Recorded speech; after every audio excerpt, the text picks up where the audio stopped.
सो hey everyone, आ गई हूँ मैं वापस एपिसोड 13 को लेकर।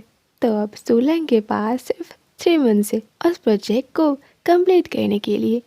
तो वो इस न्यू जॉब को छोड़ देता है और अगेन चैंगलिंग टीम ज्वाइन कर लेता है। इधर फैन जाओ तो उसे छोड़ने के लिए तैयार नहीं है, चाहे उसे कितना भी गेम खेलना क्यों पड़े वो खेलेगा, लेकिन वो सोलंग को अपने पास ही रखेगा।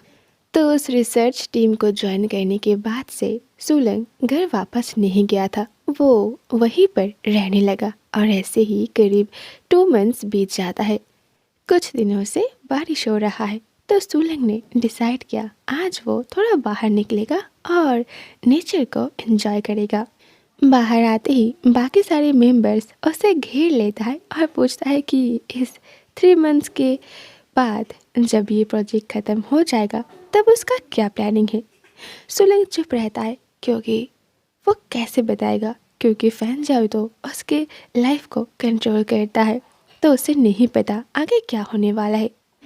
सब लोग अपनी प्लानिंग के बारे में उससे बताता है कि वो लोग कहाँ जाएगा, क्या करेगा, किसके साथ टाइम स्पेंड करेगा, और ये सब कुछ सुनकर सोलंग को बहुत बुरा लगता है। दूसरे सीन पर वो एक जगह पर जाता है और वहाँ जाकर वो बाइटिंग को कॉल करता है। बाइटिंग कॉल को रिसीव नहीं करता है। कुछ टाइम बाद जब वो कॉल को रिसीव करती है, सोलंग उसे कहता है कि वो घूमते हुए उसकी प्लेस पर आया है, तो अगर उसके पास टाइम है तो वो दोनों साथ में लंच कर सकता है। लेकिन बाइटिंग उससे कहती है कि वो बिजी है, वो बात नहीं कर सकती और बस कॉल को कट कर देता है। सोलंग सरप्राइज हो जाता है और कुछ टाइम के लिए वहीं पर वेट करने लगता है। तभी पीछे से एक पर्सन आकर उसे पुकारती है, हे यू, तुम बाइटिंग का फ्रेंड हो ना। सोलंग उसकी ओर देखकर स्माइल करते हुए कहता है कि हाँ, उसका नाम यू सोलंग है और वो बाइटिंग का ही फ्रेंड है। तो वो जब उस लड़की के पास जाता है, आसपास से वो नोटिस करता है कि कुछ लोग आपस में बात कर रहा है और वो अच्छी बातें नहीं है, क्योंकि बाइटिंग नाइट में काम करते और डे में रेस्ट करते, इसीलिए सबको पता है कि वो एक बैड गर्ल है। लेकिन सोलंग उनकी बातों पर ध्यान नहीं देता है और उस लड़की के पास जाकर उससे बात करने लगता है कि बाइटिंग कहाँ है, क्या वो ठीक है। तो वो लड़की कहती है कि हाँ वो ठीक है, लेकिन कुछ दिनों पहले एक पर्सन आया था और उन्होंने उसे बहुत सारा पैसा दिया है, बट सिर्फ आधे घंटे के अंदर वो चला भी गया, और इसीलिए सबको लगता है कि बाइटिंग ने तो सिर्फ कुछ ही घंटों के अंदर एक बहुत बड़ी बाजी जीत ली है। सोलंग सरप्राइज हो जाता है और वो थोड़ा थोड़ा गेस करने लगता है कि वो पर्सन कौन हो सकता है। तो वो उसे पूछता है, क्या तुम मुझे बता सकते हो वो पर्सन कैसा दिखता है या फिर कुछ ऐसा जो बिल्कुल अलग हो। वो लड़की कहती है कि हाँ, वो मन दिखने में बहुत अच्छा था, बहुत रिच भी लग रहा था, बट अलग बात सिर्फ एक ही थी कि उन्होंने इतने गर्मी में भी ओवरकोट पहना हुआ था। अब तो सोलंग को बिलीव हो जाता है कि ये कोई और नहीं, फैन जाओ ही होगा। दूसरे सीन पर वो अपनी लगेज पैक करके सीधा उसके घर पर पहुंच जाता है। फैन जाओ घर पर ही था। वो जब नोटिस करता है कि सोलंग वापस आ गया है, वो हैप्पी होकर भागते हुए उसके पास आता है और उसे हक कर लेता है। फाइनली डायरेक्टर यू, तुम वापस आ गए, तुम्हें पता भी है मैंने तुम्हें कितना मिस किया।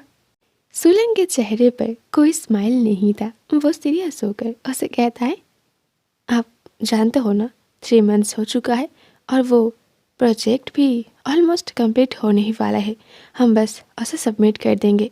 फैंजा उसकी बातों पर ज़्यादा ध्यान ना देकर कहता है, हाँ ठीक है, बट हम इस बारे में बाद में भी बात कर सकते हैं।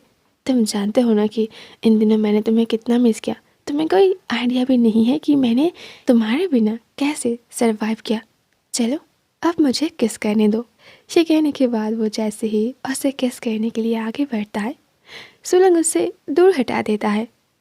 तो क्या ये आपका न्यू प्लानिंग है 3 मंथ्स के बाद मुझे आपके पास रोक के रखने के लिए? फैन जो सरप्राइज होकर उसे कहता है, प्लानिंग नहीं, मैं कोई प्लानिंग नहीं कर रहा हूँ। सोलंग डायरेक्टली कहता है, अच्छा तो क्या आप पार्टिंग से मिलने नहीं गए थे? आप जानते हो कि ये प्रोजेक्ट ख़त्म होने के बाद मेरे ऊपर से आपका कंट्रोल ख़त्म हो जाएगा और इसीलिए आपने फिर से एक न्यू प्लान स्टार्ट कर दी।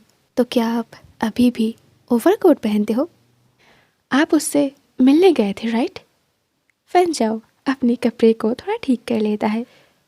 मुझे लगा तुमने मुझे माफ़ कर दिया और खुद ही यहाँ आ गए। और हाँ, मैं अभी भी ओवरकोट पहनता हूँ क्योंकि मॉर्निंग और इवनिंग को मुझे ठंड लगता है। सुलंग कहता है, आपने जो मेरे साथ किया ना, अगर उसके बदले में मैं आपको कुछ करता तो क्या आप मुझे माफ़ कर देते? फैन कहता है, तुम मेरे साथ जो भी करते मैं तुम्हें माफ़ कर देता।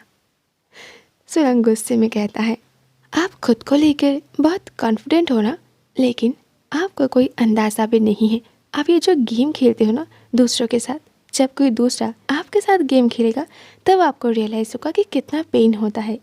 मैं आखिरी बार आपसे पूछ रहा हूँ, क्या आप बाइटिंग से मिलने गए थे? वो कहाँ है? वो कैसा है?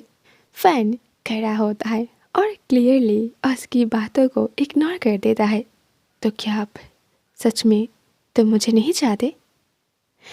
सुलंग कहता है, मैंने आपसे ये बात हज़ारों बार कहा था, लेकिन अगर आप फिर से सुनना चाहते हो तो मैं बता देता हूँ। जब भी मैं आपकी आंखों में देखता हूँ ना, मुझे सिर्फ आपके लिए नफरत होता है और कुछ नहीं। मुझे नहीं पता इन दिनों आपने कैसे सरवाइव किया, लेकिन मुझे लगा था मैं अपनी लाइफ को बहुत अच्छे तरीके से स्पेंड कर रहा हूँ। मैं आपको सिर्फ नहीं चाहता हूँ, इतना ही नहीं, मैं आपको भी भूलना चाहता हूँ। आपने मुझे जो पेन दिया मैं उन सबको भूलना चाहता हूँ और भूलना चाहता हूँ ये भी कि मैंने कभी भी आपके तरह एक पर्सन को प्यार किया था, आपके तरह एक पर्सन से कभी मेरा मुलाकात हुआ था। इस वक्त हॉल रूम पर बिल्कुल सन्नाटा छा जाता है। फैन जाओ सिर्फ अपनी हैंड वॉच को रब कर रहा था और इसी वजह से एक धीमी आवाज़ उस रूम पर गूंजने लगता है। तुम मुझे भूलना चाहते हो? दैट्स मीन इन फ्यूचर तुम किसी दूसरे को प्यार करोगे, उसे शिद्दत से चाहोगे, उसे प्रोटेक्ट करोगे, उसके लिए खाना बनाओगे, उसका पिक्चर अपने रूम पर रखोगे। सुलंग कहता है, हाँ मैं करूँगा, मैं सब कुछ करूँगा, लेकिन मैं आपके लिए नहीं कर सकता कॉज आपके अंदर स्पेशल कुछ है ही नहीं। ये सुनकर फैनजाओ का हैंड कांपने लगता है। वो धीरे धीरे अपनी पॉकेट से सिगरेट निकालकर उसे जलाता है। हाँ, मैं बाइटिंग से मिलने गया था। मैंने उसे कहा था मुझे हेल्प करने के लिए, ताकि मैं तुम्हारी आंखों में हीरो बन सकूं। मैं चाहता था कि मैं कुछ ऐसा करूं ताकि तुम्हारा दिल फिर से मेरे लिए पिघल जाए और तुम मुझे माफ़ कर दो। बस इतना ही, मेरा और कोई इंटेंशन नहीं था उसके पास जाने का, लेकिन वो राज़ी होने के लिए तैयार नहीं हो रही थी। मैंने उसे कहा कि उसे मेरा हेल्प करना ही होगा, नहीं तो वो डर गया और वहाँ से भाग गया।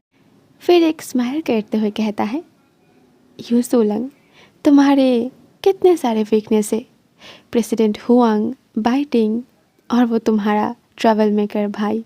लेकिन देखो, बाइटिंग भी भाग गया, तुम्हारे भाई को भी पकड़ लिया गया है और प्रेसिडेंट हुआंग तो ऑलमोस्ट प्रॉब्लम में फंसने ही वाला था, लेकिन तुमने उन्हें सेव कर ली।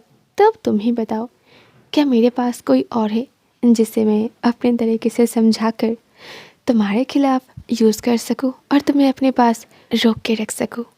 तुम्हारी मॉम अगर वो इस दुनिया में होती तो शायद आज वो मेरी मदद करती। सोलंग गुस्सा हो जाता है और उसके कॉलर को ग्रैब करता है। आप इंसान भी हो?